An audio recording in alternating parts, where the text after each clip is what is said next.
Hello and welcome to Sobrix. I'm Adam and this is Sobrix. This is my channel for reviewing Lego sets and building them and other Lego related stuff. In this video, I'm going to be taking a look at the Lego Star Wars Han Solo's Landspeeder set. This is set number 75209. It has 345 pieces and I paid $40 for this set. This is a retired set. It's from the Solo movie, kind of the prequel for Han Solo and different characters. And this is a set that I've been really interested in since it came out. I think it came out around 2018, and I never pulled the trigger on it. I see a lot of them. I see them sealed occasionally. I see a lot of them built at various stores and brick conventions and other stuff. I was really interested in this Corellian Hound figure, so I did want to get that, and it just seemed like an interesting set. I don't know what this retailed for. I'm assuming $30, $35, $40, somewhere in there. I think when I looked at this, it seems like the sealed price is roughly $35.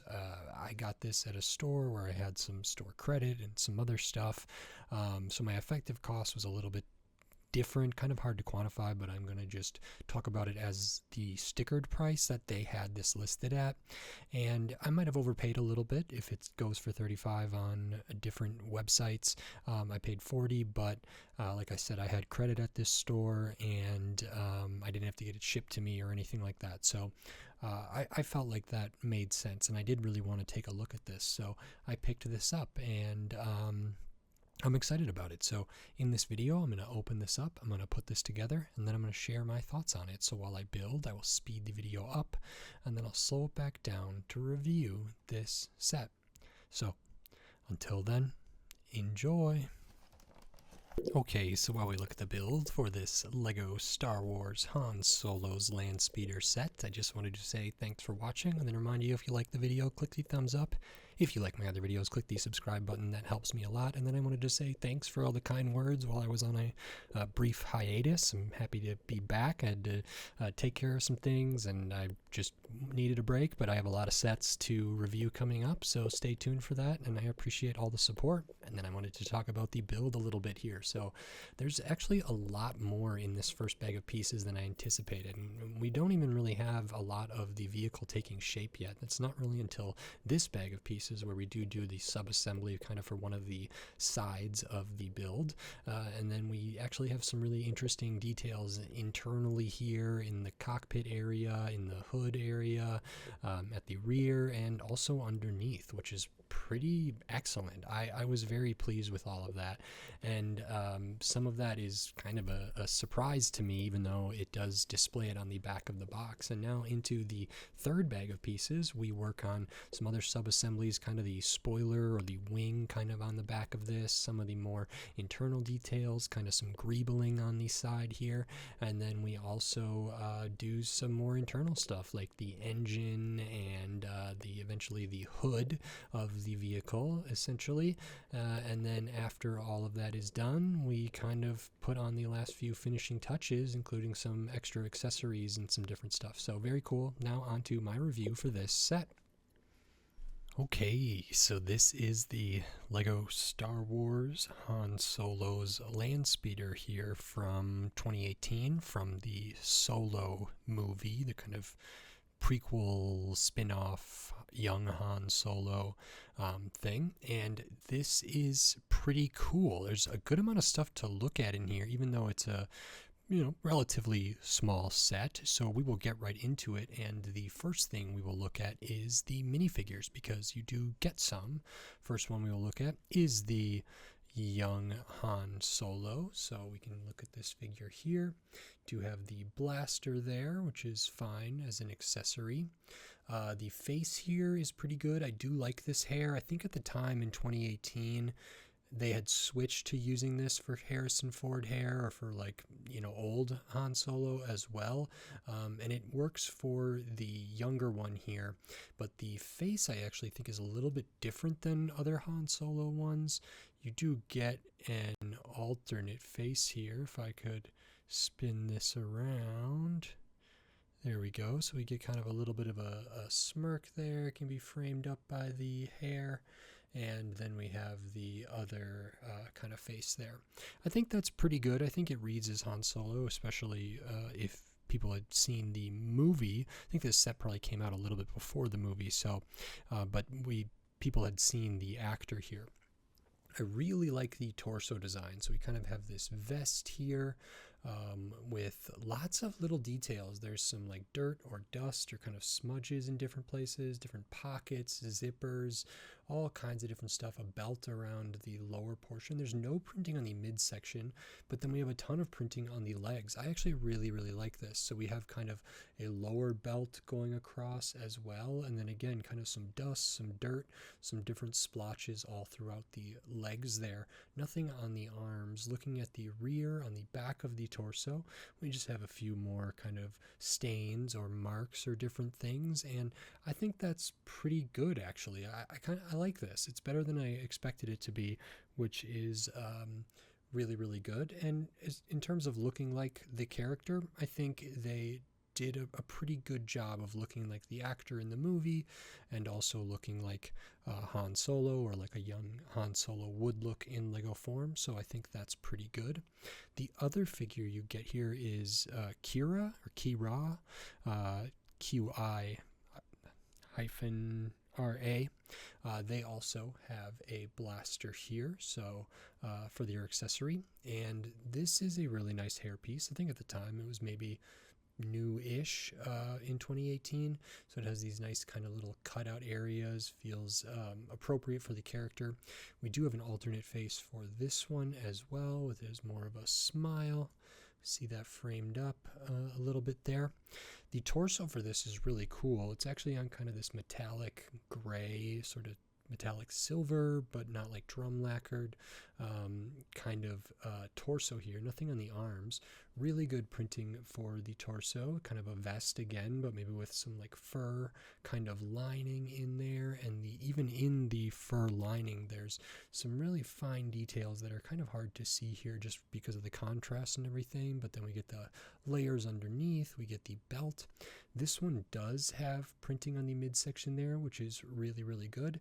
And then printing on the legs, again, down to the feet. We got some dirt, some smudges, some stains, some dust, and nice kind of continuation here. Everything feels lined up, so good to see that. Back of the torso there is relatively basic, but we get the fur collar again from the vest, and I like this color for the torso, so that's a good minifigure. So those are the two minifigures. You do get another figure, and this is one that I was really excited about. And this is the Corellian Hound here. So this is a little animal mold.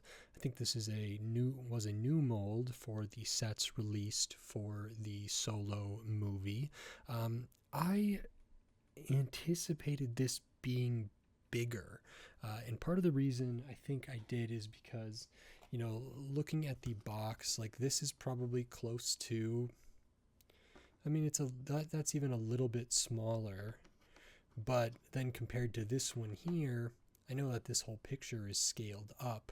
The minifigures are a lot bigger here than they are in person, but I thought that this would be bigger, and I actually don't know if this image of the Corellian Hound and the image of Han Solo, the figures, and the Landspeeder are in the same scale. It actually might feel like the vehicle is closer to the scale of the product that I built, and that this is maybe smaller. So the scale for the Hound on the image there might be bigger. And I know that it's in the foreground and whatever else, but just trying to parse that, I thought that this would be a little bit bigger there. But it is a nice little animal there. There were some other sets that came with more of these. You just get one here.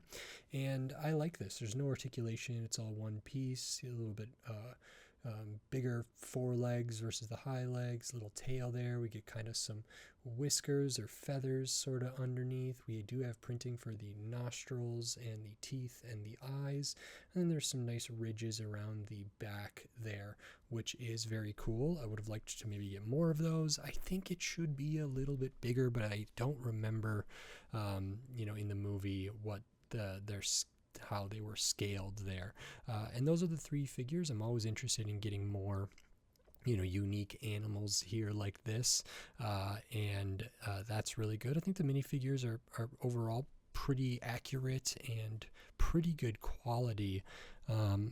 And so, yeah, those are all good. And then what we have here is this Han Solo's Landspeeder, which is similar to like Luke's Landspeeder, which there's been a UCS set for and have been many different iterations for, but that's seen in A New Hope with Obi-Wan and different stuff that they use. It's kind of in tan. So this is a little bit different, and I really, really like this. This is a cool build and a cool vehicle. It's got a totally different aesthetic, I feel like, maybe because it's, you know, not a desert faring land speeder, and maybe, you know, more suited to sort of other areas there. I like the color a lot, this kind of navy blue or dark blue there, and the shape is really, really cool. It feels like it's modeled after, you know, American muscle cars from a certain era, and potentially Luke's Landspeeder was like that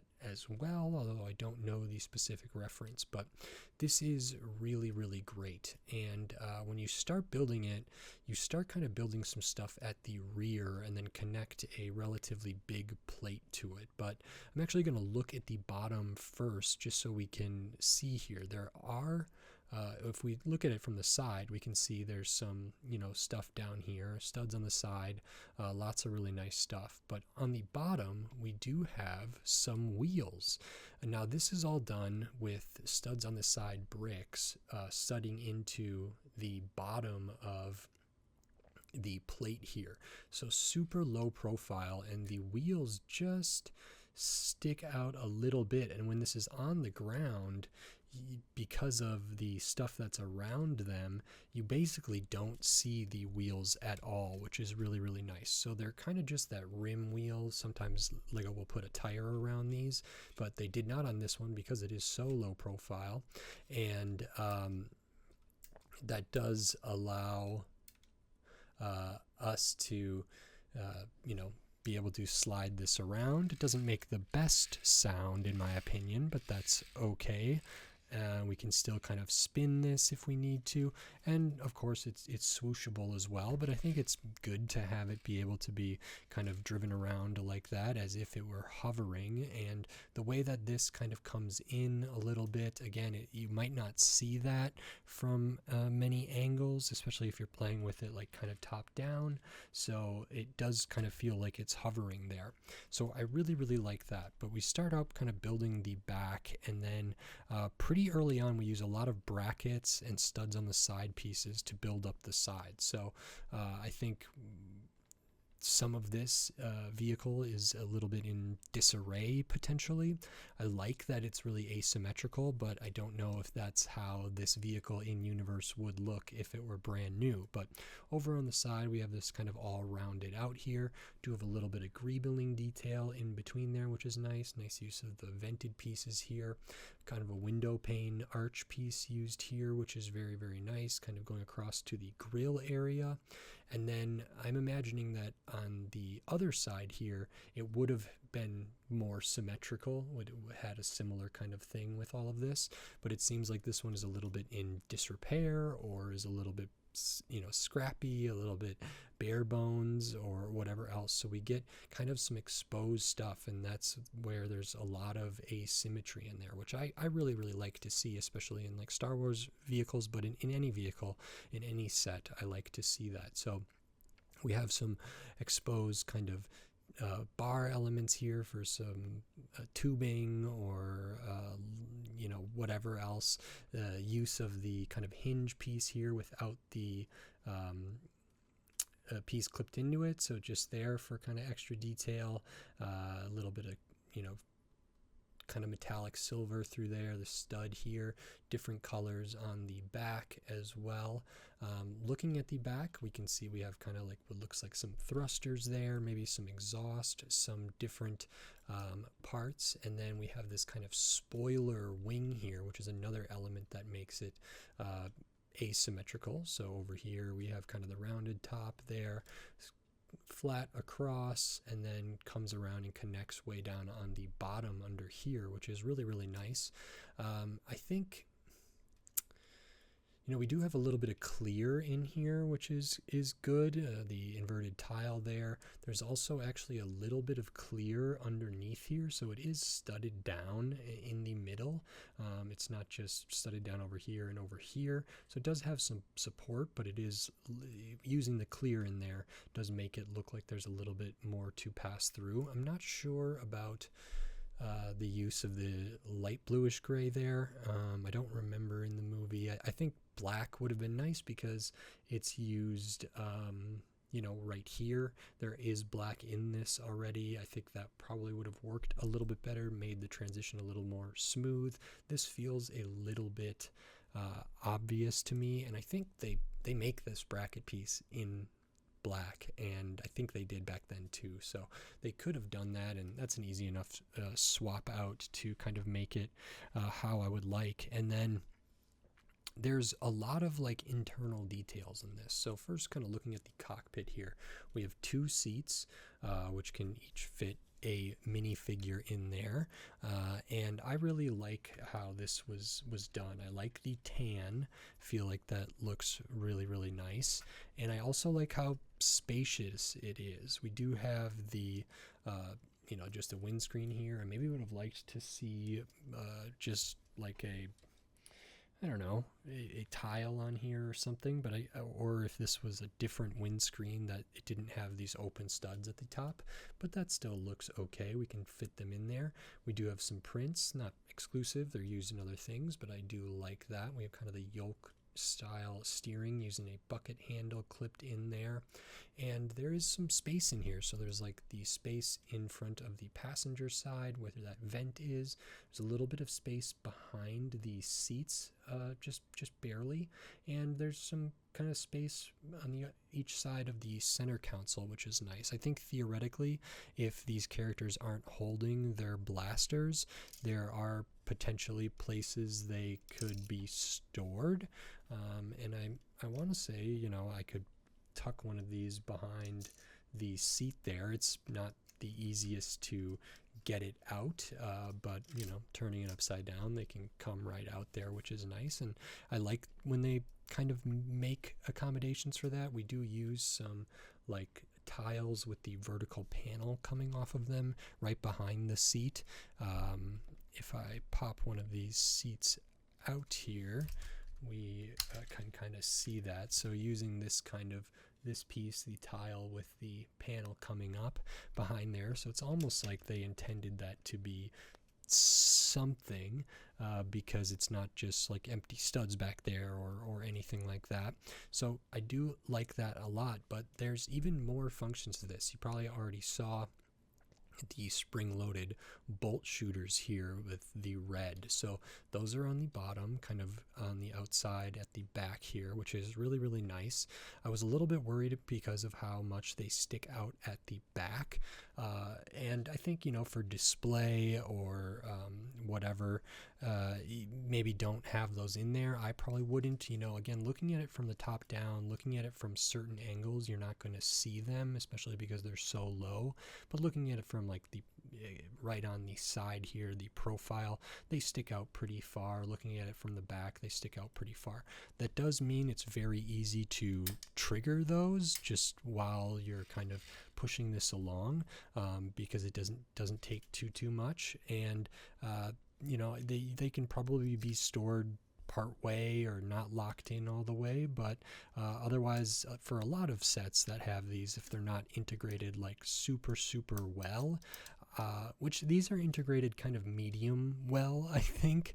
They're not my favorite, but they're not terrible for something that like they're not completely covered up, and they don't have like a built mechanism to fire them, which there are some sets that do that. I think like some of the Lego Batman movie vehicles had stuff like that I think worked really, really well, and then I was fine kind of leaving those in, unless I was really worried about the spring being compressed for too long in these, but I don't know, I'm not aware of any kind of issue with that. But I might not have these in here all the time, but it is a really, really cool play feature. And so you get 2 of those red kind of blasts, and they just shoot out really kind of low. I don't know. Well, I got it. I don't know if it would be, firing those bolts at the Corellian Hound necessarily, but I was able to hit it in a test there, and so that wasn't too bad. And then there are even more features here besides the spring-loaded shooters, besides the wheels and everything. There's some hidden details here, which is really cool. So you do have a hood on this, and I was surprised by this because I didn't know this. I could have looked at the box because it does do a good job of like showing this on the back of the box, but the whole hood here with like the trim and these printed tiles for the fan and everything comes off relatively easy. So you can see how this is built together, and it's thin, but it looks quite good. It feels tiled out and finished. It only studs down on these two studs at the front. And now with that off, we can see some of the stuff that was hiding in here. We do have additional storage in here, so I do have an extra one of the bolts kind of in the side. I don't know if you can fit more than one in here realistically and put the thing back on. I think that would be nice if you could, just so I wouldn't lose them and I could store this and display this without them sticking out the back, but also not, somewhere else. So I maybe would have liked if these could have had a little more room for them, but I do appreciate when there's room for an extra projectile, like for studs for a stud shooter or anything else. That's really meaningful to me, and it does appear that they did have that consideration here. And we have some other storage over here, which is the big wrench with the pry bar piece there, so to maybe do maintenance here. And then we have kind of the fully detailed sort of engine here with some really nice stuff, the different vents all the way throughout, a little bit of like Technic in here, some nice building. We have this with the translucent, I think that's translucent green or something in there, a couple of the discs stacked on top of each other. I don't know if that's fuel or coolant or wiper fluid or something like that. And then we have kind of the built up engine with part of it that pops out of the, comes out of the cutout of the hood piece there. And then the engine is actually designed to pop out like this. So you can see how this is built. We have the little translucent orange in there. You can see all of the different elements here. There's some bar elements that maybe a character could hold on to or whatever, which is very cool. And that just connects on to this jumper. Beneath that, we have even more of these vented tiles there. So it really feels like this was designed with all of this intended to be taken apart well and still look good. And now I'm surprised this is stuck in there. I don't know if I've jammed it in too much or what I've done. I didn't think that was possible, but it seems to be very tightly in there. There we go. So maybe be careful about how that goes in there, but should be able to pop out, and then one of the characters can have it. So this could kind of be played with as if we're doing repairs on this, as if we need to fine-tune the engine, do some different stuff in here. And I think having that all contained is really cool. And they did a good job like making this feel finished and nice, and like this is meant to be looked at without the hood. It doesn't feel like it's the hood is covering up a bunch of nonsense. Like they really did a good job here. And this could have been built probably with just bricks all through here or empty space or air or whatever, and then had the hood on top. But they did a really good job kind of doing a full detailed interior there, which I really appreciate. It does make the build more interesting. It does like have more pieces then, and it also adds to the asymmetry throughout all here, which was very fun for me. And I didn't know, it does show on the back of the box all of these different elements and what it looks like with the the hood off there, and some of the other things, the stud shooters and whatever. And there's one more kind of feature here that I will show. It's kind of a little hidden thing on the rear behind these vented kind of cheese wedge slope type pieces. You can pop that out, and in there we have a energy core or something, a shield thing. I don't even know what it might be, but it's stuck on there really well, and it attaches to one of the older like box elements that's kind of, I think it's supposed to be like a trash can or a garbage can or something, but it's on its side, and it is, so it's connected to a bracket and on its side, and that's a nice neat connection in there. And this just fits right on, and I'm not worried about that falling off, and that's pretty hidden as well. So I really like that. I think that looks, or that's a nice little feature. I don't know exactly in universe what it's supposed to represent. If you know, you can leave it in the comments below. I would appreciate that, but it is just another thing to have out that one of these characters could be working on, could, you know, pop in there before taking off, and I appreciate that. So I'll kind of put all these things back and get this back into its you know, somewhat finished form, even though we still have a lot of exposed kind of stuff here. And that's kind of everything in this set. I think this is really good. And I think it's better than I thought it would be, but it is one that I was really excited for. And I've seen it around. I've seen it at Bricks and Minifigs. I've seen it at Brick conventions. I don't know if I've ever seen it with the cover taken off, with all the internal details, all the little functions. I did not know that it had spring-loaded shooters until I started building it. I did not know that it had wheels until then. Again, maybe that's stuff that I could have gleaned from the box, but I did not know that. So some surprises in here for me, which is really, really fun. I'll show the extra pieces because you do get some, and not too many, nothing crazy special. There are no stickers in this set, which is a big plus. I don't know what they would be exactly, but there are none, which is good to see. But then we get all your 1x1s, your studs, your tiles, your one little Technic pin here, a bar element there, the bucket handle, steering yoke, little cheese wedge, little microphone or spout piece or whatever, the hollow stud with the bar coming off of it, and one of the little wheels or the rims there. So those are all your extra pieces. And this set is 345 pieces, 2 minifigures, 1 Corellian Hound that is maybe a little bit too small, and I paid $40 for this. This retailed for $30 in 2018, so we're looking at like 6 years ago by now, which seems crazy, but that's just the nature of time.